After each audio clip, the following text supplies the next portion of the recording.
Hello मेरे प्यारे बच्चों, मैं हूं सुधीर पांडे और आप देख रहे हैं 100 times education the branch of knowledge. तो हम लोग बेटा पढ़ रहे हैं क्लास 10th की साइंस चैप्टर नंबर 1, जिसका नाम है रासायनिक अभिक्रियाएं और समीकरण। तो हम इसके लास्ट टॉपिक में पहुंच चुके हैं, क्या? संक्षारण, कोरिजन। हम लोग पढ़ेंगे क्या होता है संक्षारण, न किसे कहते हैं कोरिजन। तो बेटा ये आपका सेकंड लास्ट टॉपिक है। इसके बाद हमारे पास होगा विकृत गंधिता, रेंसिडिटी। तो याद रखिएगा, ये आपके बोर्ड स्पेशल के लिए है। अब आप बोर्ड की तैयारी अच्छे से करना चालू कर दीजिए। ये सब आपको बोर्ड के लिए स्पेशली चूज किए हुए जो है टॉपिक्स बताए जा रहे हैं। स्पेशली जो है आपके बोर्ड एग्ज़ाम के लिए ये आपको जो है चुन चुन के जो है बेटा बताया जा रहा है, उस तरीके से कि ज़्यादा आपका टाइम भी बर्बाद ना हो।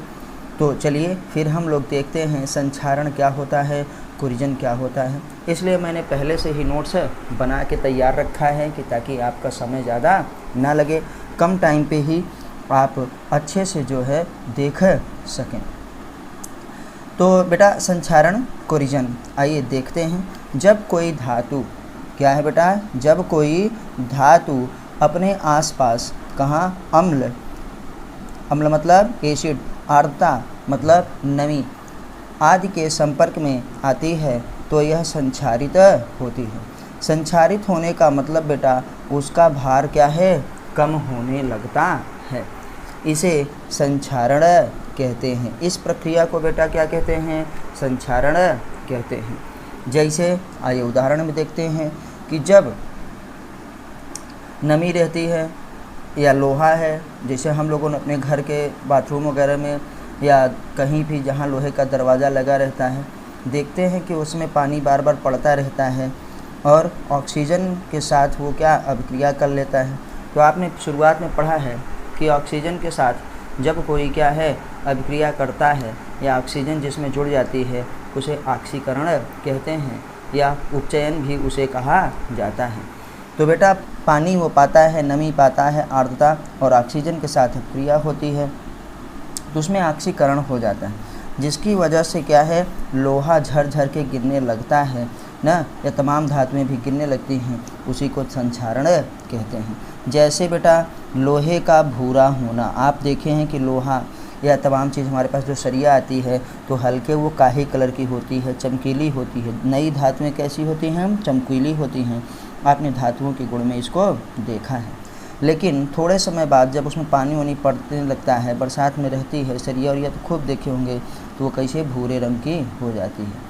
सिर्फ लोहा ही नहीं बेटा, चांदी पर किस तरीके की परत चढ़ जाती है? देखो काली रंग की। चांदी पे किस पे? काले रंग की। तो याद रखिएगा, लोहे पे भूरे रंग की परत चढ़ जाती है, चांदी पे काली रंग की परत चढ़ जाती है। और बेटा तांबा, तांबा मतलब कॉपर, कॉपर में हरे रंग की परत चढ़ जाती है। तो अब बेटा इसे हम लोग क्या कहते हैं? संक्षारण कहा जाता है। जब ये सब होता है तो घर वाले भी जो सोने का सामान लेते हैं ना, चांदी का सामान लेते हैं, तो कहते हैं चांदी काली पड़ गई ना, इसका मतलब कि उसका संक्षारण हो गया।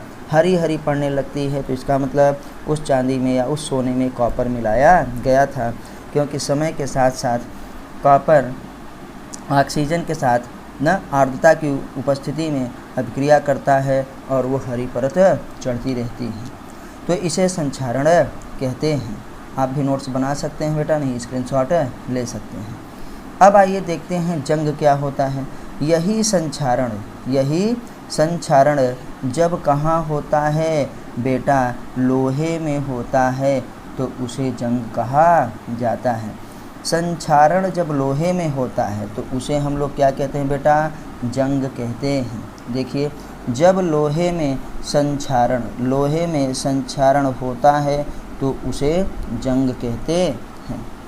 संक्षारण की प्रक्रिया में लोहे का ऑक्सीकरण मतलब क्या होता है? उपचयन। आपसे पूछा जाएगा कि जो संक्षारण होता है लोहे का वो किस वजह से होता है, तो हम बताएंगे कि उसका ऑक्सीकरण होता है।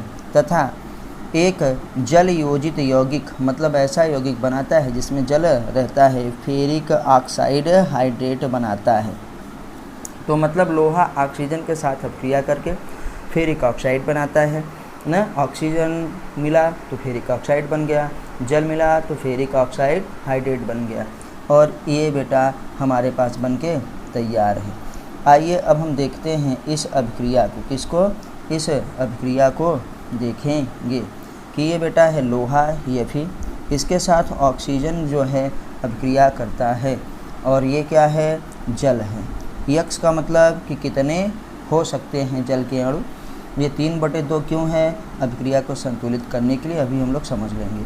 तो ये जब ऑक्सीजन के साथ लोहा अभिक्रिया करता है तो Fe2O3 बनाता है फेरिक ऑक्साइड, और इसमें क्या है? जल है, तो बेटा क्या हो गया? Ferric oxide hydrate. तो इसका नाम हुआ हमारे पास ferric oxide, ferric oxide hydrate. इसी कारण से इसका कलर कैसा होता है? ब्राउन। इसी कारण से लोहा जो है भूरा हो जाता है। और बेटा इसी को देखो अभिक्रिया को बैलेंस करते हैं। काहे यहाँ 3/2 लिखा है? क्योंकि यहाँ देखो 2 आयरन है, यहाँ 2 आयरन है। F लिखा है मैंने, Fe ना। उसके बाद ऑक्सीजन हमारे पास देखो क्या हुआ, यहाँ पे 3 ही ऑक्सीजन है, लेकिन यहाँ पे हमने क्या किया है? 3/2, और यहाँ पे बेटा क्या है? 2। तो 3 दूनी 6 होता है, बटे में 2 कर दिए तो 6 का आधा 3, बैलेंस है। तो अच्छा, संक्षारण के और हमारे पास घाटा क्या है? काहे संक्षारण से हमको हानि क्या है? संक्षारण से हज़ारों टन लोहा खराब होता है ना। कार हो, जहाज हो, अलमारी हो, खिड़की हो, दरवाजे हो, ये सब क्या होते हैं? खराब होते हैं बेटा। तो संक्षारण से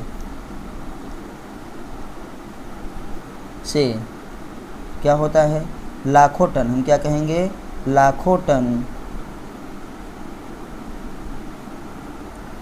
टन लोहा खराब होता है। क्या होता है? लोहा खराब होता है।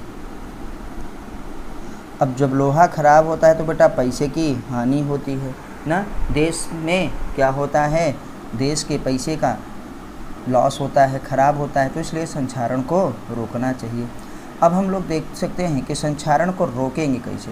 संक्षारण को रोकेंगे कैसे, यहीं पे देख लेते हैं। संक्षारण को रोकने के उपाय, संक्षारण को रोकने के उपाय कुछ कॉमन से उपाय हैं जो आप अपने घर में भी करते हैं। के उपाय, पहला उपाय हम लोगों को क्या है? साधारण से लोहा भैया खुले में मत रखिए, ऐसे जगह मत रखिए कि जहाँ पे क्या हो? नमी से बचाइए उसको, आर्द्रता से बचाइए। तो क्या कहेंगे? आर्द्रता से बचाना है, आर्द्रता से बचाना। बचाएंगे जब आर्द्रता से तो बेटा उसमें क्या होगा? संक्षारण नहीं होगा ना। वायु ऑक्सीजन के संपर्क में ना आने दें, इसका मतलब प्रोटेक्टेड रखें, ऑक्सीजन के संपर्क को रोकें, अब बेटा ऑक्सीजन के संपर्क को रोकने के लिए हम लोग क्या करते हैं? सबसे महत्वपूर्ण उपाय है कि कलई करते हैं, पेंट करते हैं। क्या करते हैं? इसीलिए लोहे वगैरह में क्या कर दिया जाता है? पेंट किया जाता है। क्या कहते हैं? पेंटिंग की जाती है, पेंटिंग ऑफ आयरन। हम लोग लोहे के सामान को, चीज़ों को क्या कर देते हैं बेटा? पेंट करवाते हैं, जिससे कि वो क्या हो? वायु के संपर्क में ना आए, क्योंकि उसके ऊपर से एक पेंट की परत रहेगी जो कि संक्षारण नहीं होने देगा। संक्षारण में यही घाटा है क्या? कि लोहा झर जाएगा, झर के गिर जाएगा, उसका भार क्या होगा बेटा? कम होगा। इसी को हम लोग क्या है? संक्षारित होना कहते हैं, और इस प्रक्रिया को संक्षारण कहते हैं। तो आइए, आपको ये बहुत ही अच्छे से समझ में आया होगा। तो हम आपसे रिक्वेस्ट करते हैं कि प्लीज़ अगर आपको वीडियो अच्छी लगी हो तो ज़रूर इसके लाइक करिए, चैनल को सब्सक्राइब करिए, अपने दोस्तों के साथ वीडियो को शेयर ज़रूर करिए। फिर मिलते हैं एक नए टॉपिक के साथ, अभी तुरंत, बाद में नहीं। तो आप देख रहे हैं 100 टाइम्स एजुकेशन। प्लीज़ बच्चों चैनल को सब्सक्राइब ज़रूर करिए जिन्होंने ना किया हो, और जिन्होंने किया है वो अपने दोस्तों से सब्सक्राइब करवाइए। मैं हूं सुधीर पांडे, आपको 100% एनसीईआरटी पढ़ाता हूं, चाहे वो फिज़िक्स हो, केमिस्ट्री हो, बायोलॉजी हो, पूरा का पूरा साइंस आपको 100% एनसीईआरटी से। आपके नीट के लिए भी ये बहुत ज़रूरी है, 10, 11, 12 का बहुत ही ज़रूरी है, तो आप इसको ज़रूर पढ़िए। आइए अब हम देखते हैं विकृत गंधिता। विकृत गंधिता क्या होता है? रेंसिडिटी।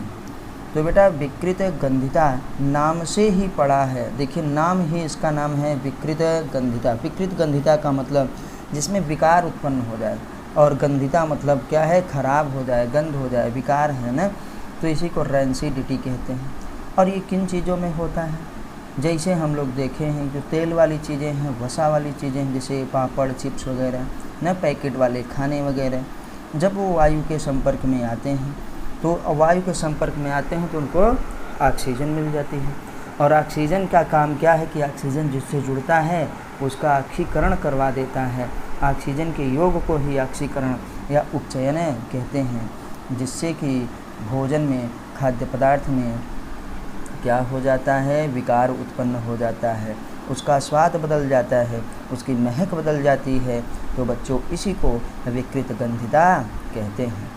तो आइए अब हम देखते हैं, जब तेल, देखो क्या है, तेल तथा वसा युक्त खाद्य पदार्थ ऑक्सीजन के संपर्क में आते हैं तो ऑक्सीकृत मतलब उपचयित हो जाते हैं, जिससे ये विकृत गंधी मतलब रेंसिडिट हो जाते हैं। विकृत गंधी का मतलब रेंसिड हो जाते हैं। देखिए स्वाद बदल जाता है, खट्टा खट्टा आने लगता है, चिपचिपा आने लगता है, गंध आने लगती है ना, ये सब होता है। तथा इनकी गंध देखो तथा स्वाद परिवर्तित हो जाती है। यह घटना विकृत गंधिता या रेंसिडिटी कहलाती है। अब आते हैं, देखिए रेंसिडिटी रोकने के उपाय। क्या होता है रेंसिडिटी रोकने के उपाय? कैसे हम रोकेंगे विकृत गंधिता को? पहला उपाय, खाद्य पदार्थ को वायुरोधी पात्रों में रखना चाहिए, मतलब उसको एयर टाइट पैकेट में रखिए कि जिसमें हवा ना घुसे, क्योंकि हवा घुसेगी तो साथ में ऑक्सीजन भी जाएगी। दूसरा बेटा है, निम्न ताप पर, जो भोजन निम्न ताप पर पके होते हैं न, पके खाने का प्रशीतन करना चाहिए। प्रशीतन मतलब जैसे संरक्षित करके रखें न, ठंडे स्थान पे रखें न, फ्रिज वगैरह में रखें तो वो काम भी अच्छा करेगा, मतलब खाना जल्दी ख़राब नहीं होगा, जैसे गर्मियों में ख़राब हो जाता है। तीसरा उपाय बेटा है, खाद्य पदार्थ जैसे चिप्स, आप जानते हैं कुरकुरे जो इस पैकेट में आते हैं, चिप्स है, कुरकुरे है, जो पापड़ वगैरह आते हैं, तमाम चीज़ न आदि की पैकिंग में आपने देखा होगा कि हवा भरा रहता है, और हम लोग कहते हैं कि अरे हवा का पैसा ले लिया, चिप्स तो बहुत थोड़ा सा है। तो हाँ बेटा, उसमें हवा भरी रहती है, और कौन सी गैस हवा? वो है नाइट्रोजन। उसमें से ऑक्सीजन को निकाल दिया जाता है और नाइट्रोजन गैस को भर दिया जाता है। नाइट्रोजन गैस के भरने से क्या होगा कि ऑक्सीजन उसमें प्रवेश नहीं करेगी। क्यों? क्योंकि पहले से ही भरी हुई गैस एक है, तो हवा वहीं जाती है, वायु वहीं पे जाती है जहाँ पे स्थान खाली है। और जब उसमें क्या है, नाइट्रोजन पहले से भरी है और खूब टाइट, तो उसमें ऑक्सीजन नहीं जाएगी, और जब ऑक्सीजन नहीं जाएगी तो ऑक्सीकरण नहीं होगा, चीज़ें खराब नहीं होंगी। तो बेटा देखिए यही लिखा है, खाद्य पदार्थ जैसे चिप्स हमारे पास हुआ, कुरकुरे आदि की पैकिंग में ऑक्सीजन को हटाकर उसके स्थान पर नाइट्रोजन गैस भर दिया जाता है। आपसे ये क्वेश्चन बहुत पूछा जाता है कि पैकेट युक्त खाद्य पदार्थों में जैसे चिप्स, पापड़ वगैरह, कुरकुरे वगैरह में, तमाम चीज़ में ना, आपका टेढ़े मेढ़े भी जो आता है, इन सब चीज़ों में कौन सी गैस भरी जाती है? Nitrogen gas. अब ये पूछते हैं कि नाइट्रोजन क्यों भरी जाती है भैया? नाइट्रोजन भी तो एक गैस ही है, काहे?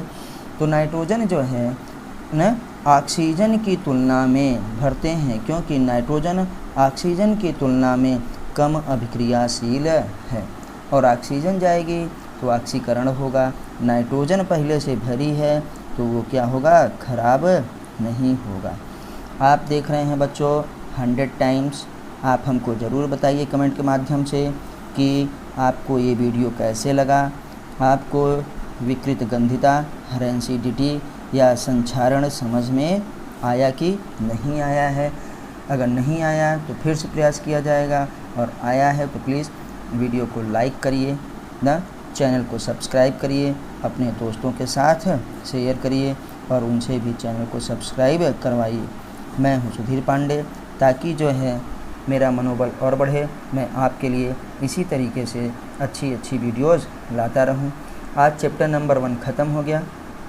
कल से हम लोग चैप्टर नंबर 2 करेंगे, एसिड, बेस एंड क्या है, साल्ट। और 100% बेटा NCERT से जो आपके बोर्ड के लिए पूछा जाता है, एकदम प्योर। इसलिए पेपर में बनाते हैं वीडियो, ताकि आपका टाइम कम लगे और आप अच्छे से उसको समझ सकें। एक बार नहीं, कई बार वीडियो देखिए, लेकिन पूरा देखिए, कई बार में देखिए, एक बार में भले ना देख पाएँ। तो फिर मिलते हैं अगली वीडियो पे, तब तक नमस्ते, जय हिंद, जय भारत। बेटा अगर कुछ करना है तो 100% NCERT आप ज़रूर पढ़िए। नमस्ते।